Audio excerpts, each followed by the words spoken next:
Rich Eisen, who is calling in from Greenwich, Connecticut. Good morning, Rich. How are you?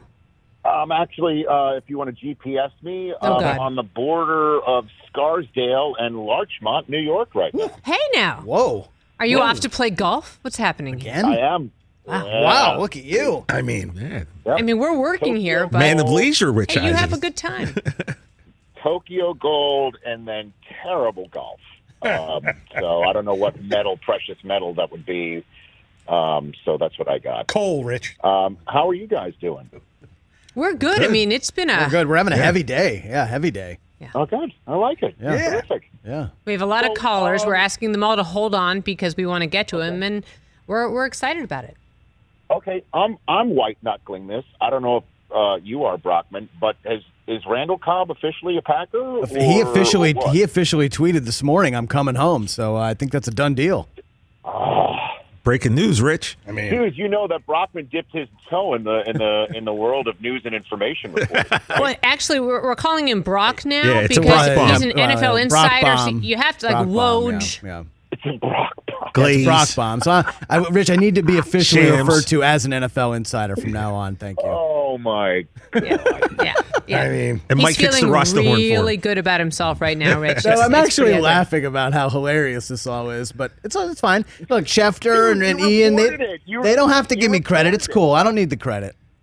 That's not true. That's how I saw it. I didn't see your Twitter feed. I saw somebody said, at Chris Brockman of the @Rich Eisen, and then the word show, which is upsetting to me because as you know, I'm always wanting to brand the Brand it show, all, with right. @Rich Eisen Show. So that's how I saw it. I'm like, what the hell is he? And then I went to your Twitter feed, and it's just you wrote it like your Schefter or Rap. Like, are you in Rap Sheet gonna have like an Anchorman type throwdown later on, or what? Is that what you're gonna have? I don't know. He's coming on later. I guess we'll find out. Yeah, McAfee gave him props on Oh, the yeah, show. that's right. Yeah. Pat was talking about my tweet, too. Yeah, it's pretty funny. Pat. All right. Well, NFL insider Chris Brockman. Thank you. I mean, he's Thank always you, Susie. Thank you. he's always good for the first information of the day. Do you have anything for Rich on any potential signings or not signings in New York? Yeah, what else? No, I don't have anything else. Zach Wilson's still not in camp, but Trey Lance is back, so that's good. Your sources haven't hit you That's up? the last one, right? He's the last first rounder to be. Zach in the Wilson's the correct? last one, yeah. Mm-hmm. Yeah. That's what his NFL sources That's say. what my sources are telling me. Not close. I mean, I can't even. I can't. I mean, I am. Well, I am without speech. I'm speechless. I have no speech. I don't even know how. I'm just gonna breathe easy Yep. and understand that the kid will start week 1 and it's gonna happen. He will be there. They're making a sausage. I don't want to know how it's getting made. It's delayed. It's pissing me off, and it's ridiculous. But you just give him what he wants. Just give him what he wants. Is it the most Jetsian thing to draft your new franchise player and then have him not there for the start of camp? I think this has happened before, though. It happened with Darnold. Same thing with offset language or whatever the hell it is. Right. And they finally, 3 days later, gave him what he wanted. It's just like, let's get going. Let's get going. You draft him. You screwed it up by winning too many games. Then you draft him. Now we're all in on him. Let's be all in on him. Give him what he wants. Get him in camp. Start it up. My gosh. And, of course, for everybody sitting back thinking Mac Jones is going to be the second coming anyway. He's going to stroll in. It's going to be great for the Patriots. And, I mean, it's just I'm just going to breathe easy. I'm on the border of Larchmont and Scarsdale. About to tee it up. And that's what I'm going to do. I'm just going to do it, and I'm without speech. I don't know What's the hell foursome today? Because yesterday it was DP and Shap and Reed. No, yeah. Well, Dan, Susie, as you know, Dan comes up with nicknames for people, right? Yes, So, I've been on the tail end of that. Mm-hmm. So his nickname for Jeremy Schaap yesterday, he was calling him Shapaquitic. Oh, wow. Jeez. fantastic.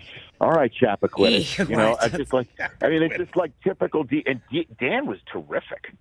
Dan was happy Dan yesterday? He was happy Dan? Dan is just, everything's good with Dan. And his game is terrific. And he was giving Jeremy some tips and, Chappaquiddick was in the drink a couple times. I'm mandated to say, but he did all right. I was not very good, but it was just great to be out there with old friends, and so that was a fun time. Was Dan giving him, Rich, was he giving him barbecue tips or was he giving him golf tips?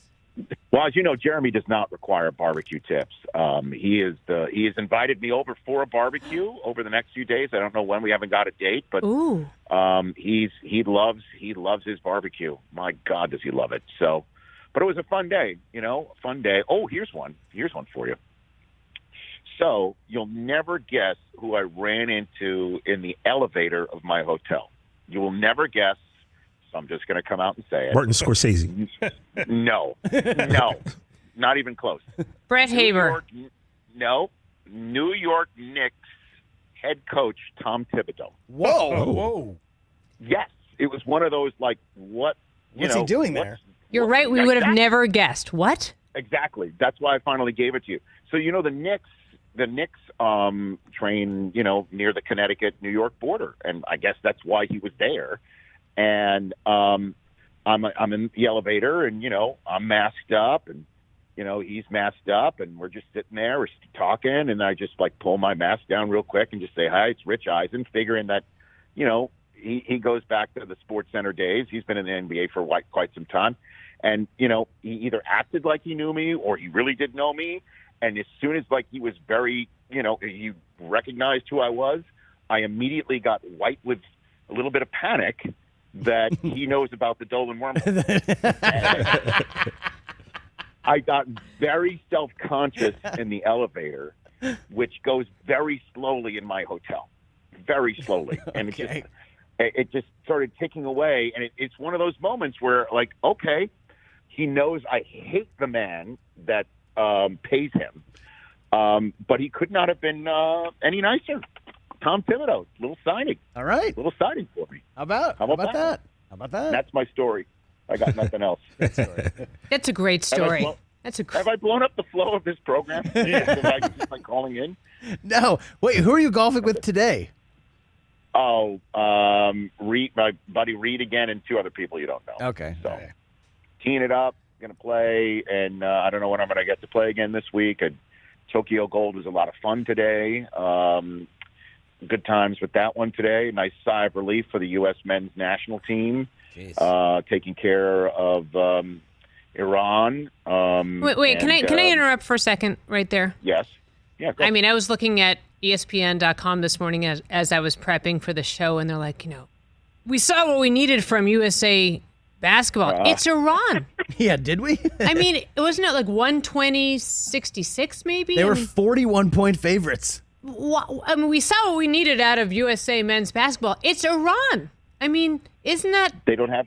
Yeah, no, they don't have. It's any, crazy. NBA players, and the next team that they play, the Czech Republic, does not have any NBA players. But as I was leaving NBC headquarters, I was watching Australia and the Italians take on each other, and the Italians have Gallinari. The Aussies have, Patty Mills. They've got some players. It's a different ball of wax now. The NBA's everywhere. Luka lurks with Slovenia, and so, yeah, I guess we needed to see what we saw, which was like a 60-point smackdown, and they should beat the Czech Republic too. But it'll be I think it's definitely going to be a tight grip of the wheel at 10-2 when they start to play elimination matches. And that's coming. By the way, Chris is very big on Luka being most impactful and most important MVP. Super hot take from last week, Rich. It was Monday. Maybe it was Monday. If Luka somehow, because he dropped 48, which was just shy of the Olympic record, first 40-point game since like '96. If Luka somehow leads Slovenia to a medal, he's already jumped Giannis as the best player in the world.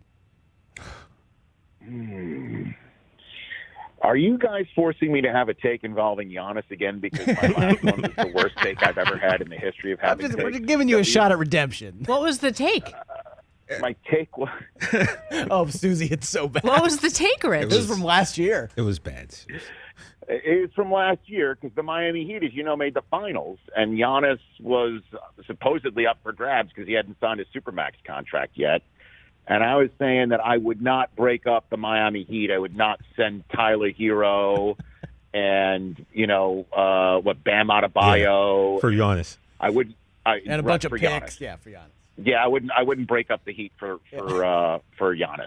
For 2 weeks, I had to go, are you sure about this? Yes, wouldn't do it. Every day we brought it up, like, really? You wouldn't trade for Giannis?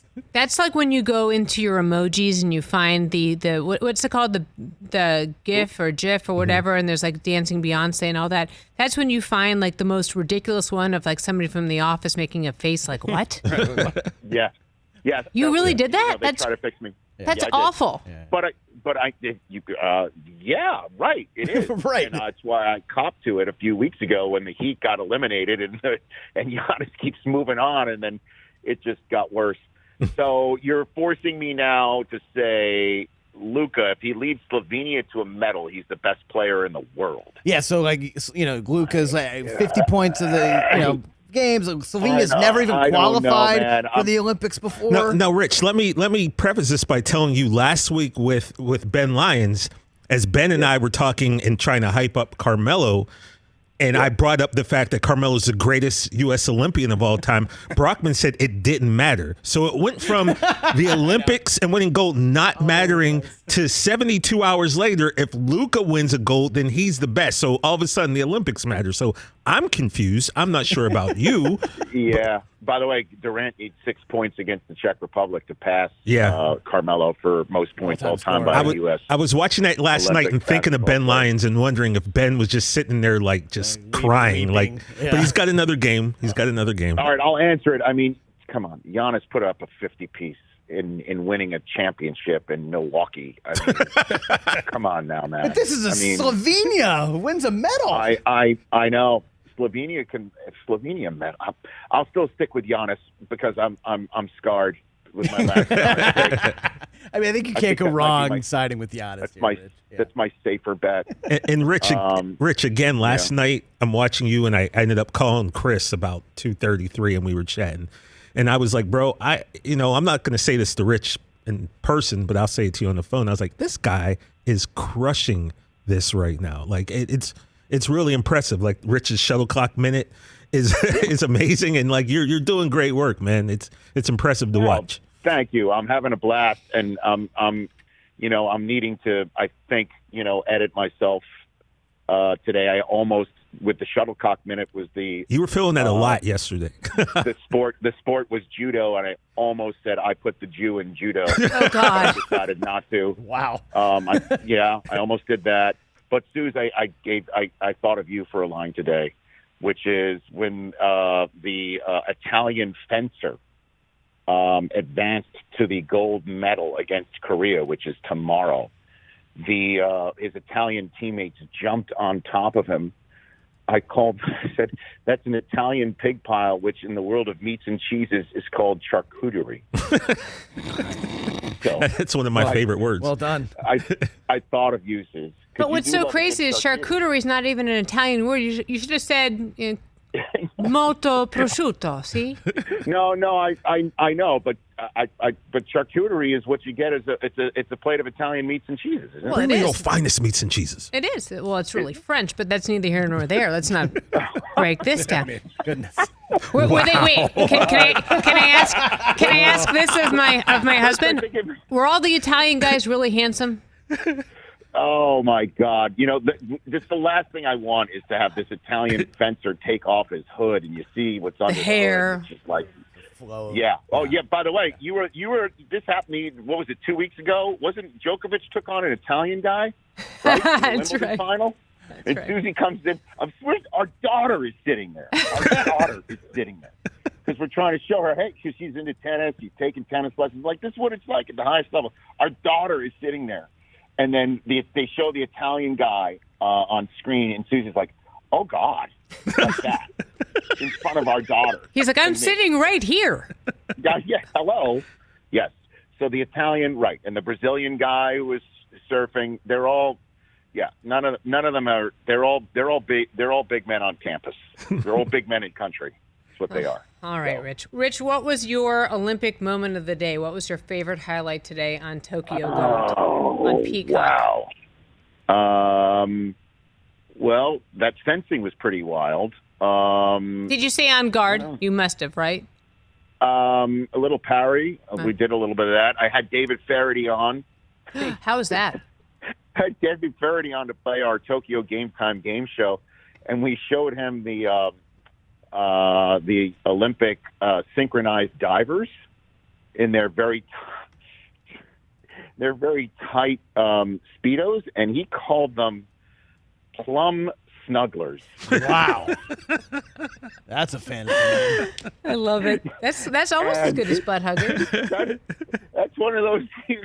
Like, did he really say that? Yeah, he called them plum snugglers, is what Faraday called it, and he makes it sound even better in his brogue.